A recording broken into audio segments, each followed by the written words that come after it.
அத்தியாயம் 10. மேடம், இவங்க எல்லாருமே அந்த 8 பொண்ணுங்களோட ஃப்ரெண்ட்ஸ் அண்ட் கொலீக்ஸ் என்று விஷால் கூற, பாரதியோ குழப்பத்தோடு, ஏன் அந்த பொண்ணுங்களுக்கு ரிலேட்டிவ்ஸ் யாருமே இல்லையா என்று கேட்டாள். இல்ல மேடம், அப்படி யாருமே வரல.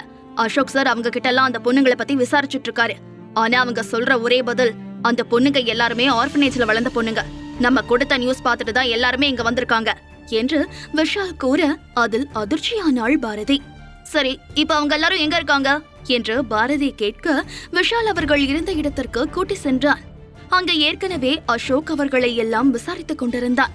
உள்ளே சென்ற பாரதி, உங்க கூட இருந்த ஒரு பொண்ணு காணாம போயிருக்கா, ஆனா ஏன் நீங்க யாருமே கம்ப்ளைண்ட் கொடுக்கல என்று கோபத்தோடு கேட்டாள். இல்ல மேடம், அவ காணாம போகல, அவளுக்கு கல்யாணம் ஆயிடுச்சு என்று ஒரு பெண் கூற, ஆமா மேடம், அவளுக்கு கல்யாணம் ஆகிதான் போனா. அண்ட் கல்யாணத்துக்கு அப்புறம் கனடாவில செட்டில் ஆக போறதா சொன்னா. அதனாலதான் நாங்க அவளை பத்தி எந்த கம்ப்ளைண்டும் கொடுக்கல என்று ஒரு பெண் கூற, அதையே தான் அங்கிருந்த அனைவருமே கூறினார்கள். இன்னைக்கு காலையில நீங்க கொடுத்த நியூஸ் பார்த்துதான் அவங்க இறந்ததே எங்களுக்கு தெரியும் என்று அவர்கள் அனைவருமே ஒரே மாதிரியாகவே கூறினார்கள். சரி, அந்த பொண்ணுக்கு கல்யாணம் பண்ணிக்கிட்ட பையனோட போட்டோ எதுவும் உங்ககிட்ட இருக்கா?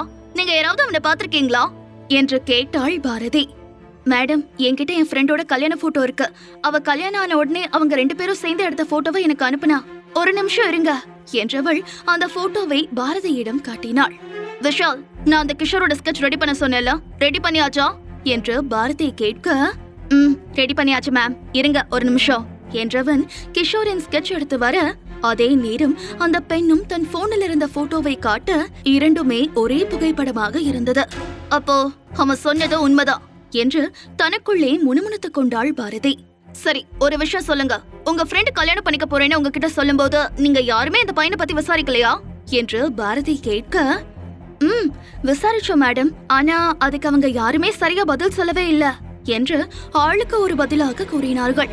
அதில் மேலும் குழம்பிய பாரதி, அசோக், இவங்களோட டீடைல்ஸ் எல்லாம் வாங்கிட்டு இவங்களை அனுப்பிடு என்று கூறி விஷாலின் புறம் திரும்பி, அந்த லாரி டிரைவர் எங்க இருக்கான் என்று கேட்டாள். அவனையும் அந்த ரூம்ல தான் அடைச்சு வச்சிருக்கோம் மேடம் என்று கூற, குட். அப்புறம் நான் சொன்ன விஷயம் என்னாச்சு? அவன் போன்ல கடைசியா வந்த நம்பர் யாருன்னு பார்த்து ட்ரேஸ் பண்ணி கண்டுபிடிச்சிட்டீங்களா என்று வினவினாள். கண்டுபிடிச்சாச்சு மேடம், அது அந்த கிஷோரோட நம்பர் தான். அவனோட கால்ஸ் எல்லாமே செக் பண்ணிட்டோம். அவன் அடிக்கடி அந்த மினிஸ்டர் கிட்டையும் அப்புறம் இதோ இந்த நம்பருக்கு தான் அடிக்கடி பேசியிருக்கான் என்று விஷால் கூற, அந்த நம்பரை பார்த்த பாரதியின் சந்தேகம் இன்னும் வலுப்பெற்றது. அசோக், உடனடியா அந்த இடத்தை சுத்தி நம்ம ஆளுங்களை நிக்க சொல்லு. அந்த கிஷோரை எங்க பார்த்தாலும் உடனே தூக்க சொல்லு. கண்டிப்பா அவன் நமக்கு வேணும். அவன் கிடைச்சாதான் நம்மளால அடுத்த ஸ்டெப் எடுக்க முடியும் என்ற பாரதி, எனக்கு ஒரு முக்கியமான வேலை இருக்கு. நான் சொன்ன வேலையெல்லாம் கரெக்டா செஞ்சுடுங்க. அந்த இடத்தை சுத்தி எனி டைம் நம்ம ஆளுங்க யாராவது இருந்துகிட்டே இருக்கணும் என்று கூறிய பாரதி அங்கிருந்து சென்று விட்டாள்.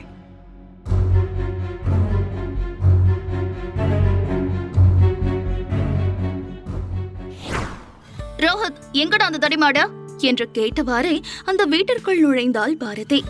என்ன சிபிஐ மேடம் இந்த பக்கம் காத்து வீசுத என்று நக்கலாக ரோஹித் கேட்க, ரோஹித், கடுப்பேத்தாம அவன் எங்கன்னு சொல்லு. நானும் நேத்துல இருந்து அவனுக்கு போன் பண்றேன், ஆனா போன் எடுக்கவே மாட்டேங்கிறான், இடியட் என்று கோபத்தோடு கூறினாள் பாரதி. எப்படி எடுப்பான்? அவன் தான் லவ் ஃபெயிலியர்ல குடிச்சிட்டு மட்டையாய் கிடக்குறானே என்று ரோஹித் கடுப்போடு கூற, என்னது, உன் அண்ணனுக்கு லவ் ஃபெயிலியரா என்று பாரதி அதிர்ச்சியோடு கேட்க, அதற்கு அவனும் ஆம் என்பது போல தலையாட்டினான்.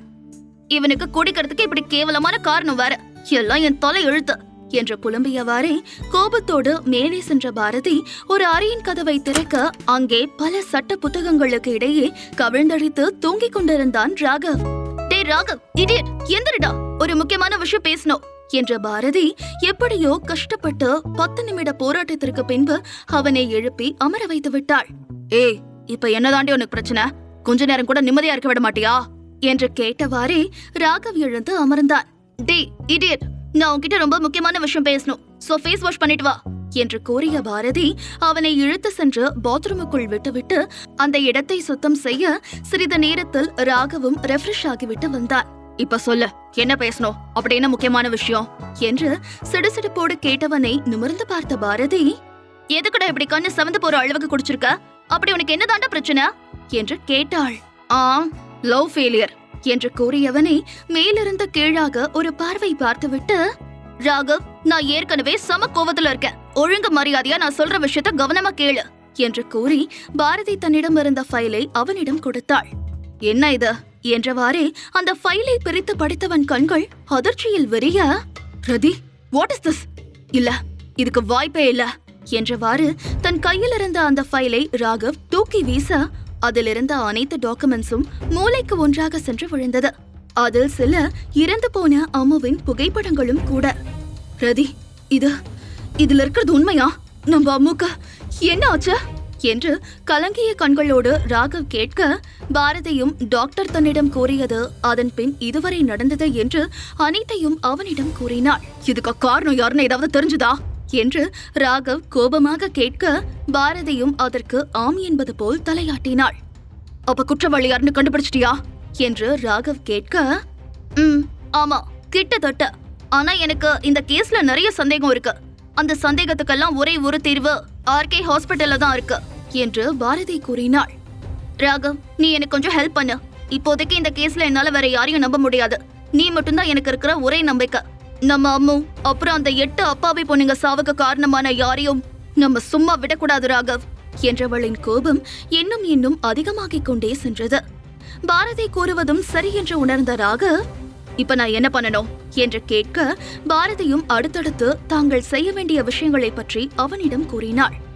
ரதி, ஆர் யூ ஷூர் என்று ராகவ் கேட்க, எனக்கு சரியா தெரியல. ஆனா இது உண்மையானதா நம்ம இப்ப கண்டுபிடிக்கணும். இந்த கேஸ்ல நமக்கு கிடைச்சிருக்கிறது இந்த க்ளூ தான். அதனால இதை தவிர எனக்கு வேற வழி இல்ல என்று கூறிய பாரதி தான் அந்த ஃபார்ம் ஹவுஸில் இருந்து கண்டெடுத்த அம்முவின் போன் மற்றும் அவளது அந்த இயரிங் மிஷின் இரண்டையும் தன் முன் இருந்த டேபிளில் வைக்க, அதை பார்த்த ராகவும் குழப்பத்தோடு, இது என்ன என்று ராகவ் கேட்க, பாரதியும் தான் நேற்றிரவு வந்த போனிலிருந்து கண்டுபிடித்த அனைத்து தகவல்களையும் அவனிடம் கூறியவள் ராகவை அழைத்துக் கொண்டு அங்கிருந்து புறப்பட்டாள். காரில் சென்று கொண்டிருந்த இருவருக்குமே அம்முவின் நினைவுதான் வந்தது. அம்முவை பற்றி முழுமையாக விசாரித்து தெரிந்து கொண்ட பாரதிக்கு அவளை யாரிடமும் விட மனம் வரவில்லை. அதனால் ராகவின் உதவியோடு அவளை ஒரு பாதுகாப்பான இடத்தில் தங்க வைத்து அவளின் படிப்பையும் அன்றாட தேவைகளுக்கான அனைத்து செலவுகளையும் இருவரும் பார்த்து கொண்டனர். பாரதி அல்லது ராகவ் யாராவது ஒருவர் வாரம் ஒரு முறையாவது சென்று அவளை பார்த்துவிட்டு வருவார்கள். ஆனால் இந்த சில நாட்களாக வேலை பளு காரணமாக இருவருமே அவளை சென்று பார்க்கவில்லை. ஆனால் அப்போது கூட அவளை பற்றி மறக்காமல் அடிக்கடி போன் செய்து பேசிக்கொண்டுதான் இருந்தார்கள். அந்த நேரத்தில்தான் அம்மு தான் ஒருவரை காதலிப்பதாகவும் அவர் தன்னை திருமணம் செய்து கொள்ள ஆசைப்படுவதாகவும் கூற, ராகவ் அதற்கு சரி என்று சம்மதித்தாலும் ஏனோ பாரதிக்கு அது சரியாக படவில்லை. அம்மு, நான் இப்போ ஒரு கேஸ் விஷயமா கொஞ்சம் பிஸியா இருக்கேன். அதனால நான் வர வரைக்கும் நீ கொஞ்சம் வெயிட் பண்ணு என்று கூறிய பாரதி இந்த கேஸ் முடிந்ததும் சென்று அவளை பார்க்க வேண்டும் என்று நினைத்திருக்க, ஆனால் அவளை இப்படி இந்த நிலைமையில் பார்ப்போம் என்று இருவரும் சிறிது கூட நினைத்து பார்க்கவே இல்லை. ரதி, எதுக்கும் நீ இன்னொரு தடவை நல்லா யோசிச்சுக்க. நம்ம உள்ள போய்தான் ஆகணுமா என்று ராகவ் கேட்க, இந்த கேஸ ஒரு முடிவுக்கு கொண்டு வர நம்ம உள்ள போய்தான் ஆகணும் ராகவ் என்று கூறியவள் அவனுக்காக காத்திராமல் அந்த ஆர்கே ஹாஸ்பிட்டலுக்குள் நுழைந்தாள். எதற்காக அனாதை பெண்களாக பார்த்து இவர்கள் கொலை செய்ய வேண்டும்? இந்த கேஸில் மறைந்துள்ள மர்மங்களை கண்டுபிடிப்பாளா பாரதி? ராகவிற்கும் பாரதிக்கும் என்ன சம்பந்தம்? ராகவ் பாரதிக்கு உதவி செய்வாளா?